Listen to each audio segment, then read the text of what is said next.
So thanks very much for the invitation to speak with you, but also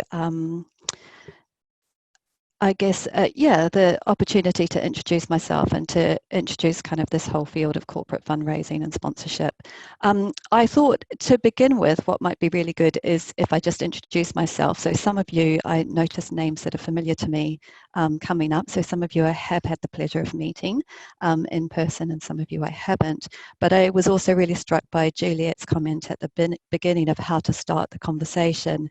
And I was reflecting back on my entry into industry, and I have to admit that industry always seemed something that was out there and quite hard to penetrate for a while. So I thought it might be useful just to introduce myself and my background, so that maybe it gives you a sense of the people in industry as well, because they're not necessarily always what you assume. So first I'm going to, yeah, as I said, give you an introduction, and then what I want to talk about is also the role of patient advocacy in industry. So Rick has really eloquently introduced corporate responsibility, and he's highlighted other functions within industry like marketing. And I want to talk specifically about patient advocacy because that's what I know, but also maybe flag up a couple of areas where it might be good to look for ins within industry. Then I want to talk a bit about just some basic principles about relationship building and just thinking through what might be best practice in these sorts of scenarios. And then I want to share some of the lessons that I've learned, and these really speak from my transition into industry, which I'll illuminate a little bit, and yeah, just highlight some kind of pragmatic things to think about, really. So me. So just over 20 years ago, it used to be that I could just say 10 years ago and then 5 years ago, but you know, we're all getting older. So just over 20 years ago, I lived in this city, which is Brisbane in Australia. And I'd just like to state from the outset, I'm actually a New Zealander, but one of those New Zealanders who's moved. And I was a junior member of a team, but conducting research at this hospice, which you see in front of you, which is right on the river in Brisbane City, and this is Mount Olivet Hospice. And this was a major project that was initiated to look into so it was a direct response to what we call the 7 deaths in Darwin. So it was where euthanasia had been introduced in Australia in the Northern Territory for a period of 10 days, and there were 7 deaths. And there was this huge question around cancer, around euthanasia, whether you should, whether you shouldn't.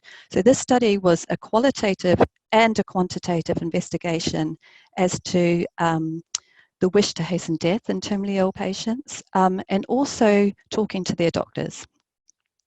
And you might wonder why I'm starting with this, but I just kind of want to explain my background a little bit. And so it was during this time that BRCA1, BRCA2, those sorts of genes were first identified. And I remember thinking, so my job was a qualitative medical sociologist, so I spent every day listening to patients and their stories about their experience and listening to how they viewed their bodies and how they viewed their care and those sorts of things.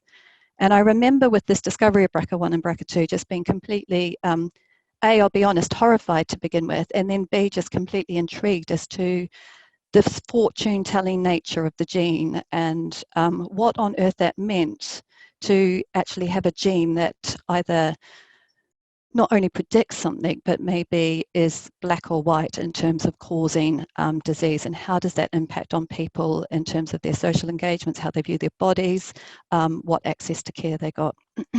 Now, in those days, there weren't many people doing this sort of thing, and I ended up getting a scholarship to come to the UK and did my PhD with a team here at Cambridge in the UK who had isolated the first genes for obesity in humans. So these are the very rare forms of human obesity. And I did a study alongside the lab and the research team looking at the impact on the families, up to 3 generations of the families, of receiving or being in a research study to investigate a genetic cause for their obesity. And so that launched me into this area. So my career to date has been in academia, leading a team specifically to elevate patient voice at the forefront of novel technologies, particularly genetic technologies. So I've worked across HDGC, which is hereditary diffuse gastric cancer, pathogen genomics, so I guess a lot of what's in the news at the moment around COVID-19 and sequencing, and then eventually I got thrown into a project around Alzheimer's, and this was a large European project, and it was a large collaboration between public and private, so between universities and industry. And I have to admit that until that point in time, I had seen industry as the dark side, if you'd like. If you had have asked me 6-7 years ago if I'd end up in industry, I would have my politics would have been no way. And in that engagement, though, in that study, working alongside across a number of industry partners, I was completely struck and thoroughly enjoyed working with my industry partners. And there are a number of reasons. First, I led the team that was looking at the social ethical impact of these new technologies. And I found my industry partners to be much more concerned about the ethics and about the social context, and much more willing to stand up alongside me when I would stand up and say, you can't do that, or you can't say that. There would be someone then, often from industry, who would go, you need to listen, and we all would want to converse on that. So they kept saying to me, Shirlene, you need to come to the dark side. And I kept saying, no, there's no jobs for someone like me in the dark side. And it turns out, as Rick has identified, there's a real move going on within industry. There's a concern about image that has led to sort of corporate social responsibility. There's also the concern about for internally for employers that they want to be proud with the company that they're working for. They want to feel like it's making a difference.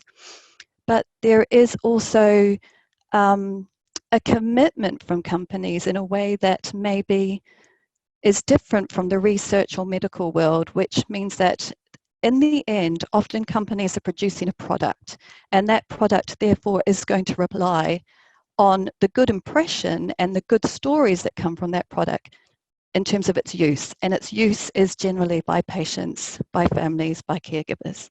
So this is, I just wanted to clarify that in terms of making it really, really clear that there's a huge move going on.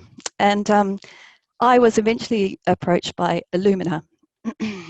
And for those of you who haven't heard of Illumina, Illumina's mission is to unlock the power of the genome to improve human health.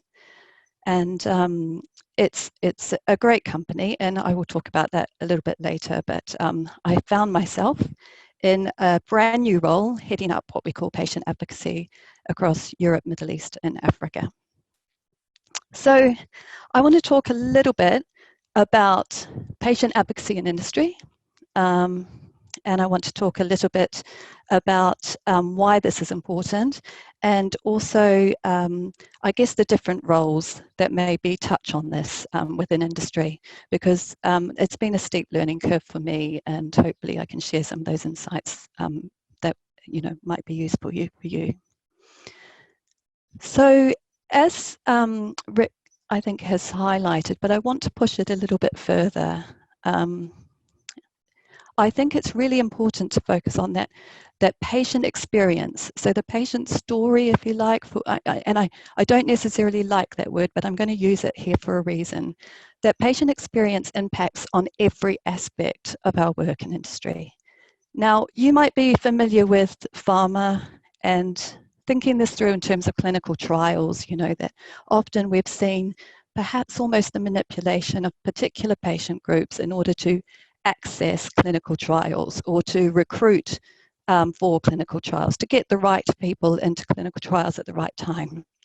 But what I want to do here is just suggest that industry is changing, that medical research is changing, and that there's a very strong awareness that patient experience impacts beyond the clinical trial. That medical research is not just the clinical trial.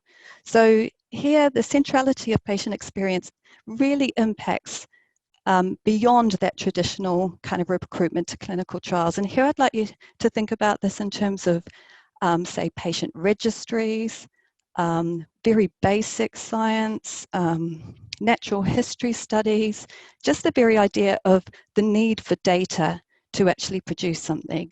And patients, humans, are inextricably linked with data in that sense.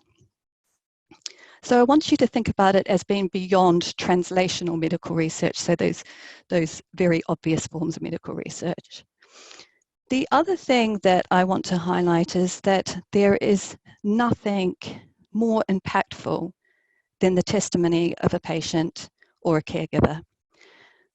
So when it comes to regulatory processes, so my colleague, say in government affairs, or my colleagues even in scientific affairs or medical affairs, who might be working very closely at that regulatory level to think about reimbursement of either new technologies or particular products of some sort. The patient voice is going to be incredibly impactful here. And it's going to be impactful not just as a single story to tell, but also in guiding lots of things. So if we're thinking about reimbursement, what gets included in reimbursement?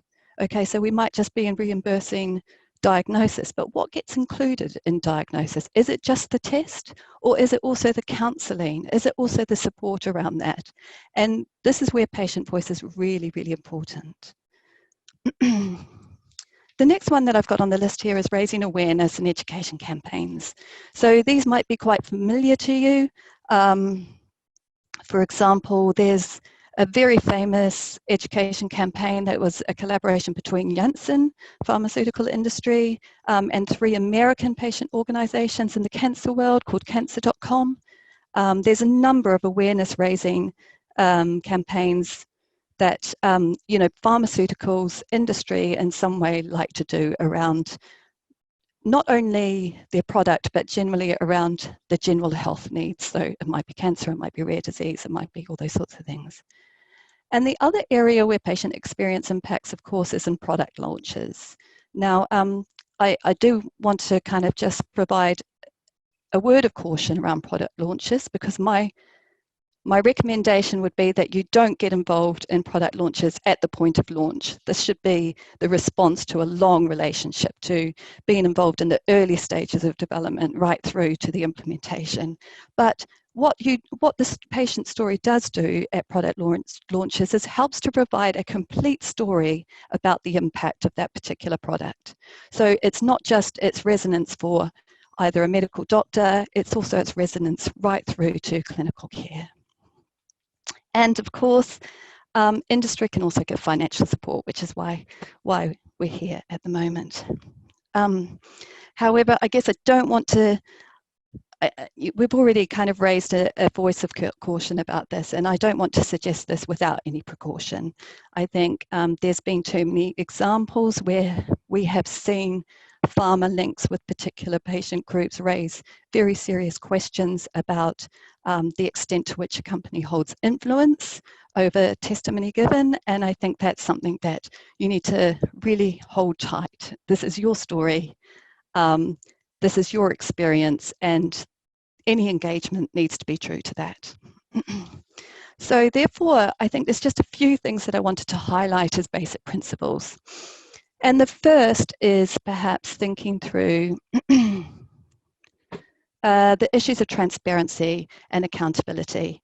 So I would say that any engagement needs to start with a very clear level of transparency. And if you're feeling like things are hidden or feeling like things are not clear in some way, or there's a lack of accountability, I'm a great believer in trusting that instinct and thinking through that, or either starting to upfront encounter it.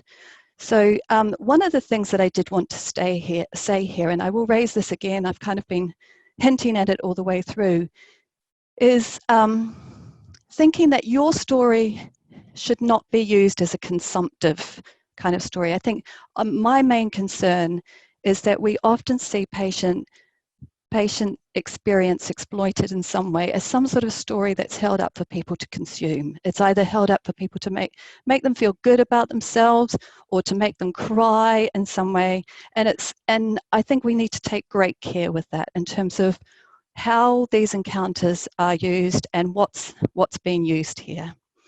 So this should always be an exchange, and I'll explain this a little bit more. There should be real exchange going on here. There should be transparency. There should be accountability as to what's happening there.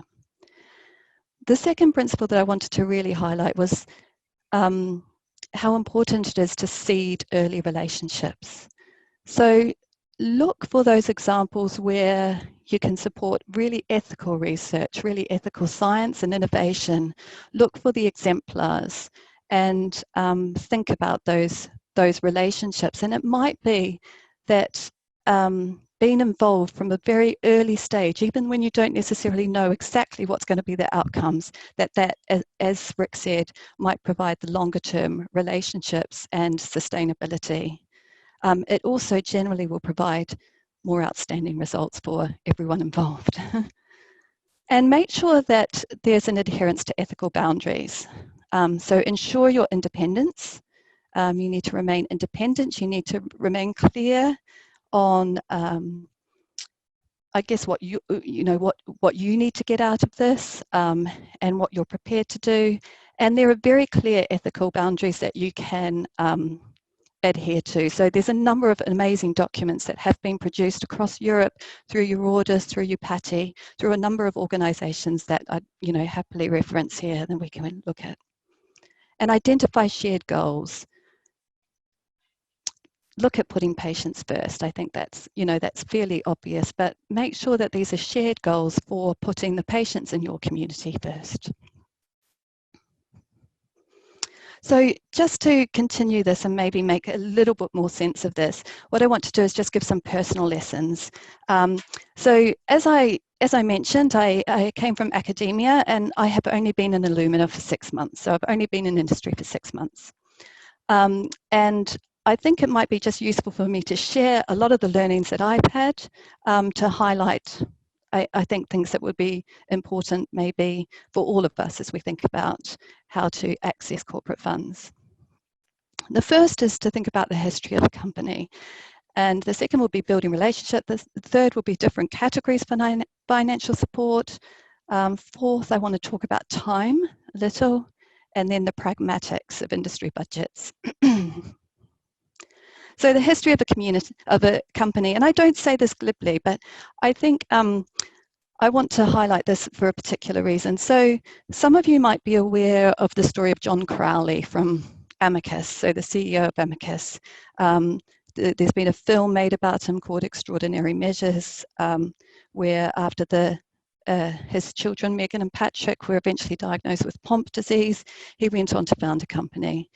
And Amicus really kind of frames itself around that story of that legacy of John Crowley. John Crowley is still very much the CEO, and that kind of central focus on Pompe disease. And I think what's interesting about this is that how a company frames itself is also its story about what it uses particular stories to frame itself in particular ways and to highlight it. And I think this is where I'd really like to encourage you to both look into the background of a company, but also listen or ask the stories from the company. Ask for the stories of, so you get a sense of where their priorities lie and what's important for them. And I mean, this can be important for a number of reasons, in the same sense as what Rick has said, that it becomes important for employees to feel like they are in a company that has ethical foundations, that is doing ethical work, that is making a difference. These framings can become really, really important. And I think it's also important to consider in terms of where you might fit. If you ended up developing quite a strong relationship with that company, where would your story fit and how would you want it used, or how wouldn't you want it used? And I think I want to just talk also about Illumina in this regard, because one of the things that I've known about Illumina for many years is its legacy. And its legacy, it's an American company, but it has a strong Cambridge base. And a lot of the, let's say, the older generation within Illumina, especially around Cambridge, have come from that generation who started up at the Sanger, who were involved in the mapping of the Human Genome Project, who will tell you stories about how they used to, in their Christmas holidays, go in to use the machines when no one else was using them to try and find an answer for someone who had come along. Yeah, so these stories are, you know, incredibly inspiring about people who have worked their Christmas holidays or whenever their holidays have been and whenever the machines haven't been used, to take a sample and to try and find an answer, to look through the genome to find an answer. So a lot of the people who have been connected with Illumina have really sought to understand and let the genome speak when there have been no other answers for particular individuals, for particular families. And this slide shows Massimo, and Massimo is a real linking story with Illumina. Does anyone, well, I can't see if you, but maybe some people know this story. So this is the story of a little boy where his father was completely relentless in trying to find an answer as to what was wrong with his son. And through chance encounters, so it was a different conversation. It was a kind of a friend of a friend who then ended up talking to another friend who was looking for, you know, just someone who might be able to read a genome. And at that particular point in time, a conversation occurred with a woman whose husband was doing a postdoc in Brisbane in Australia, actually, at the University of Queensland. And he was interested in junk DNA. So his name was Ryan Taft. And he had been really focused on trying to understand what this area of junk DNA, which everyone had kind of written off as being non-coding, so therefore not doing anything, what it might mean.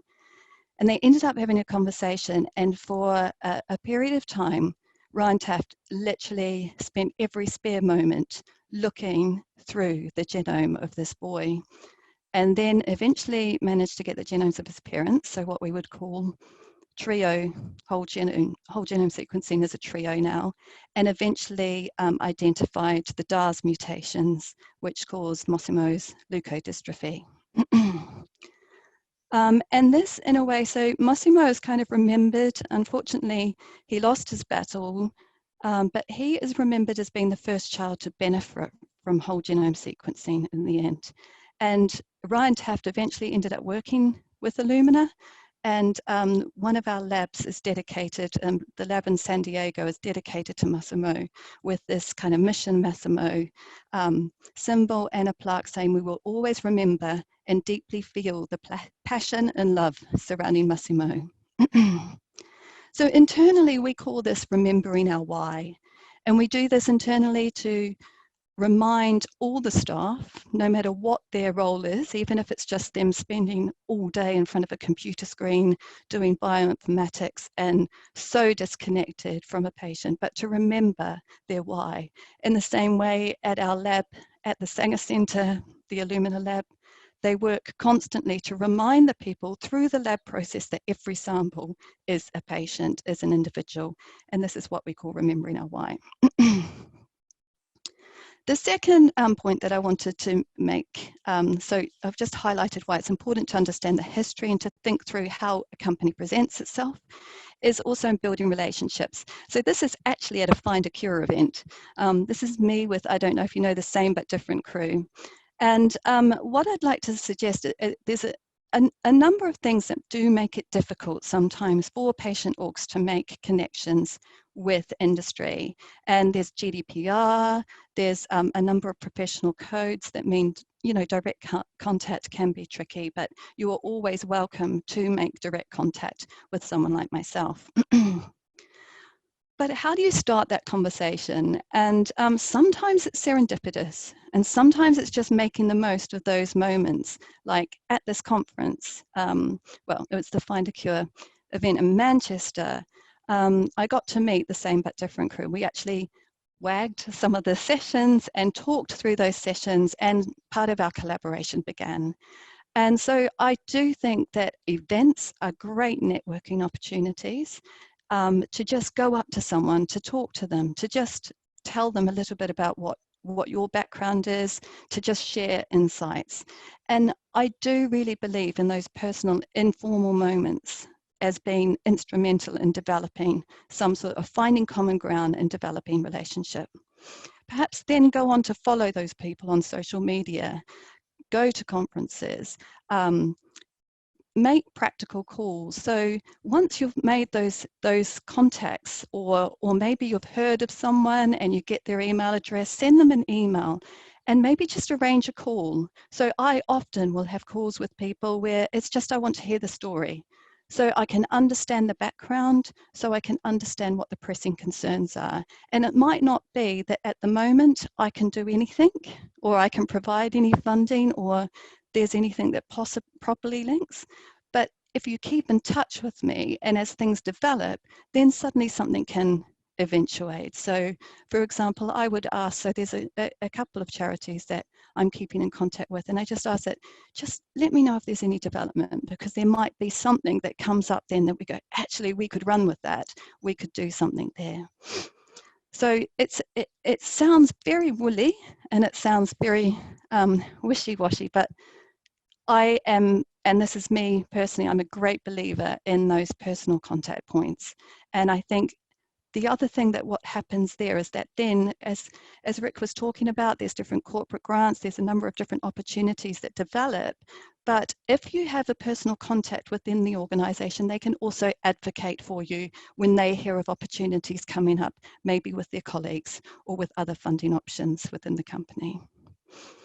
How are we going for time? I'll finish up soon. So I'm not going to go much into this because Rick talked really nicely across the three major routes. I do want to highlight that every company will have its different categorizations for financial support, and they will be very different. So it can be through project grants, it can be on a specific project that you work on together, on educational grants, sponsorship, membership, or we just have a category called patient organization engagement that I can utilize at different points in time. And there's philanthropic opportunities. So some of you I've been in contact with recently that we have internally philanthropic opportunities that might suddenly arise that are distinct from, say, my personal budget. And it might be a matter of just jumping on those at particular points in time. There are also volunteering opportunities. So for example, in Illumina, we are able to volunteer for a certain number of hours each year. And with that, sometimes there's a matched giving that occurs. So say I volunteer for an hour, say I volunteer for Ring 20, I think Alison's on the call with, for an hour, Illumina would also donate $10 US per hour alongside that volunteering. So there's a number of different options there. And this, I just wanted to, I don't overly love this quote, but what I love is the analogy. And I wanted to use it to talk about time in industry. So when I started, just to give you a sense, I was first interviewed for the post at Illumina in January, and I started in September.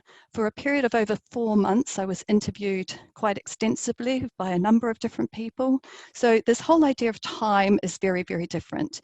Once I started, everyone said, oh, and I should also say that my academic CV is 20 pages long, which I had to get down to a 2-page CV for industry. So that kind of also weighs up with what people were saying, what Rick was saying about keeping things short and brief. If you can be succinct, make bullet points, it's going to get your message across a lot quicker. But what I want to say about time is that once I started at Illumina, everyone said, oh, it's really busy. And I thought, yeah, I know busy, I can do busy. But it is a very strange sense of time within industry. So being there 6 months, in some ways it feels like 3 years, but not the painful sorts of 3 years, just the really intense, full sense of 3 years.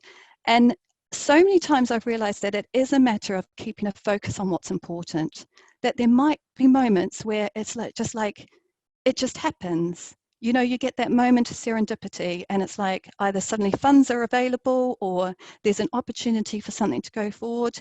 And at other times it doesn't, there's a no, or it just doesn't happen. So you go around and you try and find another way to do that, or you move on. So time and decisions happen either very fast or very slow. So I can't give you this, it's a very weird sense of time within industry, and I just wanted to highlight that. And this feeds into budgets as well. So budgets have their own time as well. So in general, in a really basic sense, so my budget, when Rick talked about people having personal budgets, my budget is set annually and spends are allocated to specific quarters. So if you came to me saying that you needed a project done or could I do something in August, I possibly couldn't because that budget for Q3 has already been set. However, at the same time, it has a different time. So once we get to the end of Q2, if there's budget that was allocated to Q2 that hasn't been spent, if you timed things and it was like, oh my goodness, I need to get rid of some money, then these serendipitous opportunities can come up, and also with other people's budgets. So there's that's why personal relationship is really important to make the most of serendipitous opportunities and to keep communicating, because it might not be that something can happen in the short term, but it might be that it can in a couple of months' time, or it does happen in the long term. And the obvious thing that I've got at the end there is that each team has to justify their spend and show impact.